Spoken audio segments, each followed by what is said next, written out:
Bonjour à tous. Alors aujourd'hui, petite évolution dans notre fonctionnement. J'ai pensé qu'après plusieurs semaines de continuité pédagogique numérique, et alors qu'il nous en reste quelques-unes à partager ensemble, c'était bien de passer au format vidéo parce que je crois que ça permet de redynamiser un petit peu nos apprentissages et donc de mieux les assurer. En tout cas, c'est ce que j'espère. D'accord? Donc pour aujourd'hui, je vous avais demandé de me décrire, hein, ce document, cette miniature.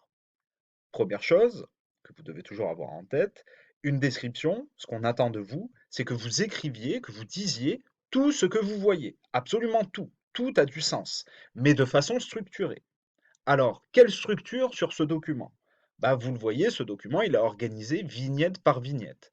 Donc, il me semble qu'il était bien plus cohérent de commenter, de décrire ce document vignette par vignette. D'accord?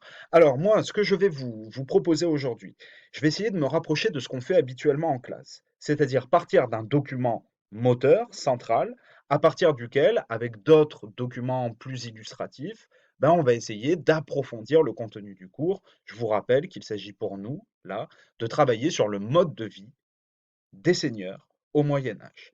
Alors, première vignette, hein, que vous aviez ici, sur le côté. Que voyez-vous?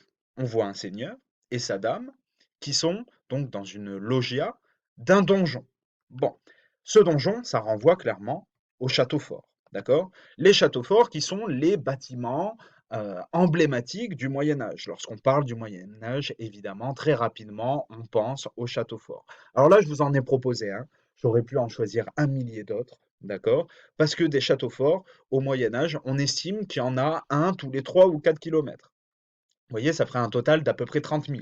Donc vous imaginez à quel point cet élément architectural marque le paysage au Moyen Âge. Hein. Plus de la moitié ont aujourd'hui disparu. Et ce qui est intéressant avec les châteaux forts, c'est leur évolution.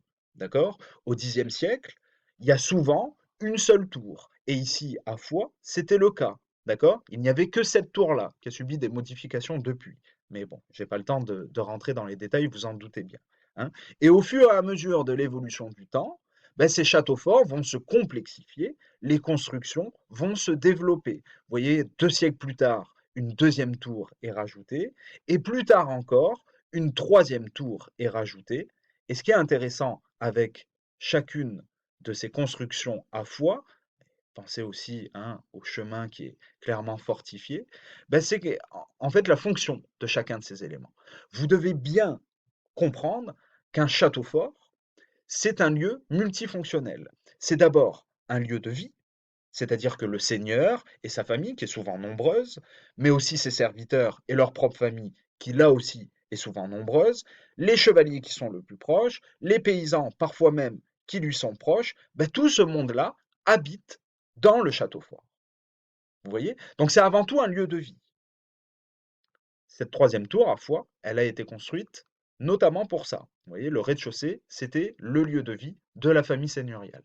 Bon, un château fort, c'est évidemment un lieu de pouvoir. Pourquoi est-ce que c'est un lieu de pouvoir? Ben parce que c'est depuis ce château fort que le seigneur exerce son droit de ban, son pouvoir de commandement. C'est là qu'il prend les décisions qui vont s'appliquer à l'ensemble de la seigneurie. Et oui, notamment la justice. Ensuite, c'est un lieu défensif. On le voit bien aux fortifications qui sont très développées et qui faisaient de Foix un château réputé imprenable. Hein. Vous voyez, toutes ces fortifications. On en a déjà parlé. Les paysans peuvent venir se réfugier dans le château fort lorsqu'il y a une attaque ennemie. Donc vous voyez, le château fort, ça n'est pas un simple... C'est vraiment une construction emblématique du Moyen Âge, mais qui est surtout utilitaire. D'accord? Alors, première vignette, lorsqu'on part du haut. Elle fait référence à un moment très important de la vie du seigneur, qu'il organise très régulièrement, ce sont les banquets. Qu'est-ce qu'il fallait que vous remarquiez sur cette description? Bah, d'abord que le seigneur, il est fort bien accompagné, d'accord? Je vous rajoute ici une autre représentation d'un banquet, qui est cette fois-ci un banquet de mariage, hein, donc le seigneur et son épouse. Vous voyez que systématiquement, bah, les invités sont nombreux, d'accord? C'est un devoir pour le seigneur d'inviter, d'avoir sa table ouverte, d'accord? Mais ce devoir, il l'arrange bien, parce que c'est un moment où il va pouvoir montrer toute l'étendue de son pouvoir et de son prestige, d'accord? Et à quoi il le montre tout particulièrement? À la quantité des aliments qui sont présents sur la table. Il fallait que vous le remarquiez ça. Vous voyez que les aliments sont nombreux sur la table. Ici, c'est la même chose. Et vous voyez surtout que la viande tient une place très importante dans la vie du Seigneur. Les seigneurs consomment bien plus de viande qu'il n'en faudrait, on peut le dire, d'accord? Mais pas n'importe quelle viande. Ou, non, je m'exprime mal. Disons que la nourriture carnée, la viande, au Moyen Âge, elle est hiérarchisée. D'accord? Plus l'animal est proche de Dieu, et plus il est privilégié dans la consommation médiévale. C'est-à-dire que les oiseaux sont la nourriture la plus proche de Dieu puisqu'ils peuvent voler, donc c'est celle qu'on privilégie le plus. Évidemment, tous les animaux que l'on peut tuer à la chasse, bon, ils sont en place abondante dans la consommation et les banquets du Moyen Âge, d'accord?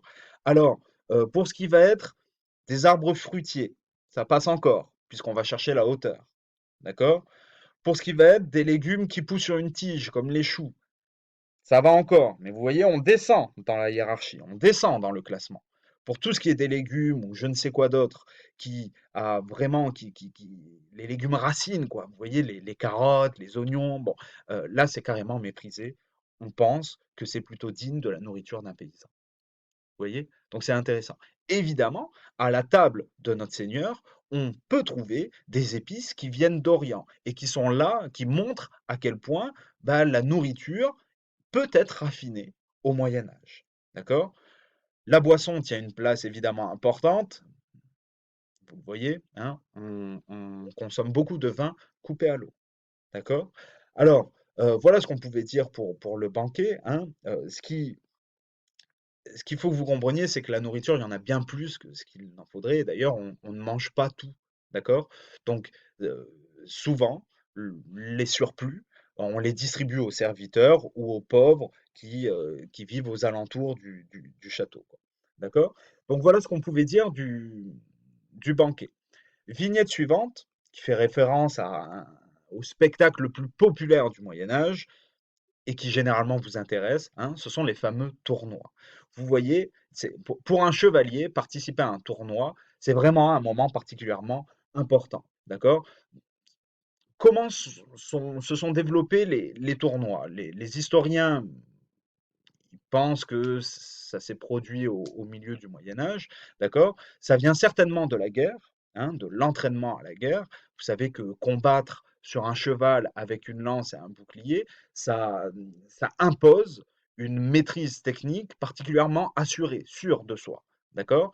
Donc, on pense que les tournois se sont développés, hein, de cet esprit guerrier-là, d'accord?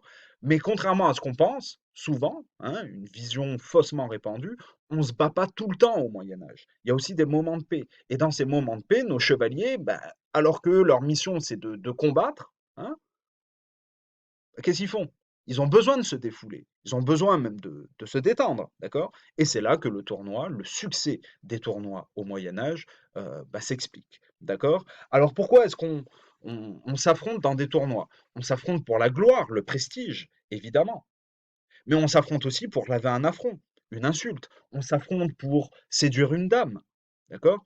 On s'affronte pour remporter un prix, de l'argent.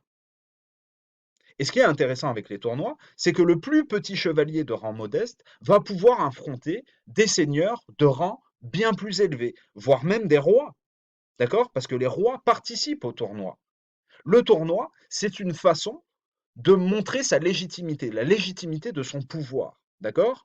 Gagner un tournoi, ça fait de vous quelqu'un de supérieur au reste de la société, d'accord? D'ailleurs, c'est un peu le football du Moyen Âge, quoi. Je veux dire, les tournois, ils brassent des populations, c'est très assisté, ça crée des champions qui tournent de château, de tournoi en tournoi, en fait, vous voyez? Donc c'est vraiment le sport, je crois qu'on peut le qualifier comme ça, le plus populaire du Moyen Âge. Voilà. Qui peut prêter à des conséquences assez négatives quand même. Il arrive qu'on meure dans des tournois, alors c'est pas du tout l'objectif, contrairement à ce qu'on peut vous représenter, notamment dans la série Game of Thrones. Vous voyez, c'est vous dire à quel point dans les séries, dans les films, lorsqu'on traite du Moyen Âge, il y a forcément un moment qui est réservé au tournoi, parce que c'est emblématique du Moyen Âge, le tournoi. D'accord? Donc l'objectif, c'est pas de tuer, il y a des règles, c'est très codifié, hein, mais lorsqu'on perd un tournoi, on peut être fait prisonnier quand même, notamment au début de l'histoire des tournois. Et donc on sera relâché en échange d'une rançon. Donc vous voyez, c'est une façon de gagner de l'argent. Si vous faites tomber votre adversaire, vous récupérez son cheval. Vous voyez, il y a des règles très précises. C'est pour ça que je faisais la comparaison avec un sport. Parce que c'est pas la foire, quoi. Vous voyez, il y a des règles très précises qui prêtent à conséquence, et parfois on peut évidemment, par un accident, mourir. C'est arrivé à des rois, et notamment à des rois de France. D'accord? Alors, vignette suivante. Fallait que vous remarquiez qu'il s'agit évidemment d'une représentation de la guerre. C'est le sens de la place du chevalier dans la société médiévale. Il est là pour combattre, combattre pour défendre les faibles, combattre pour défendre, protéger l'Église. D'accord? Alors, c'est une vision idéalisée que vous avez ici de la guerre, puisqu'on vous présente une guerre à cheval. D'accord? En réalité, dans les guerres médiévales, on se battait beaucoup plus à pied. Et là encore, l'objectif n'était pas systématiquement de tuer l'adversaire, il valait mieux le capturer vivant pour pouvoir en attendre une rançon. D'accord? Donc vous voyez, la guerre, c'est un moyen d'asseoir son prestige, mais c'est aussi un moyen de s'enrichir, comme les tournois finalement. C'est pour ça que les liens entre tournois et guerre sont évidemment très proches. J'insiste pas plus parce qu'on y reviendra sur la guerre dans la prochaine leçon d'histoire. Vignette suivante. Vous voyez ici une danse, d'accord? Alors la danse, c'est le moment le plus... C'est un loisir très raffiné. Vous voyez, là encore, il y a beaucoup de codes. Il faut que vous compreniez que dans le château fort, il y a beaucoup de loisirs, d'accord? La danse en fait partie notamment lors des banquets, dont on a parlé tout à l'heure, mais il y a aussi des spectacles avec des jongleurs, des conteurs, des bouffons, des mimeurs, bon, des saltimbanques, bon, etc., des monteurs d'ours, vous voyez. Donc, le spectacle, ce qui est intéressant, c'est qu'on a des sortes de troupes qui se créent au Moyen Âge et qui circulent de château en château et qui se font une réputation et qui sont donc particulièrement privilégiés, attendus de nos seigneurs. Seigneurs qui n'oublient pas leurs petits paysans, hein, puisque même si les spectacles au château se déroulent dans le cadre fermé du château, d'accord, il n'est pas rare que les seigneurs, qui sont bien, surtout pour les petits seigneurs qui sont bien plus proches de leurs paysans qu'on ne le dit souvent, hein, mais il n'est pas rare qu'ils financent des spectacles au village pour encourager leurs paysans, notamment lors de moments un petit peu fatigants comme les moissons par exemple. Vignette suivante, intéressante, c'est l'amour courtois, dont vous avez peut-être parlé en français. Donc je vais passer un petit peu rapidement là-dessus. L'amour courtois, c'est quoi? C'est un amour pur. Euh, c'est un amour entre le chevalier et une femme qui lui est, par son rang, inaccessible. C'est souvent la femme du seigneur lui-même. Vous voyez? Et donc c'est un amour qu'ils vont échanger tous les deux, qui ne se concrétisera jamais, puisque la femme du seigneur est mariée, évidemment. Mais vous savez que les mariages au Moyen Âge, c'est pas des mariages d'amour. On se marie souvent par stratégie politique, pour renforcer une lignée, pour associer des territoires entre eux, pour stopper une guerre, d'accord? Donc, l'amour vient au fil des ans, mais on ne se marie pas au début par choix, par amour.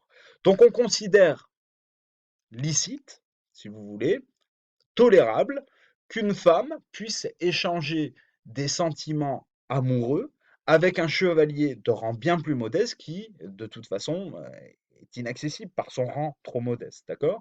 Et notamment lors des tournois, ces chevaliers combattent pour les beaux yeux de cette dame qui leur est inaccessible.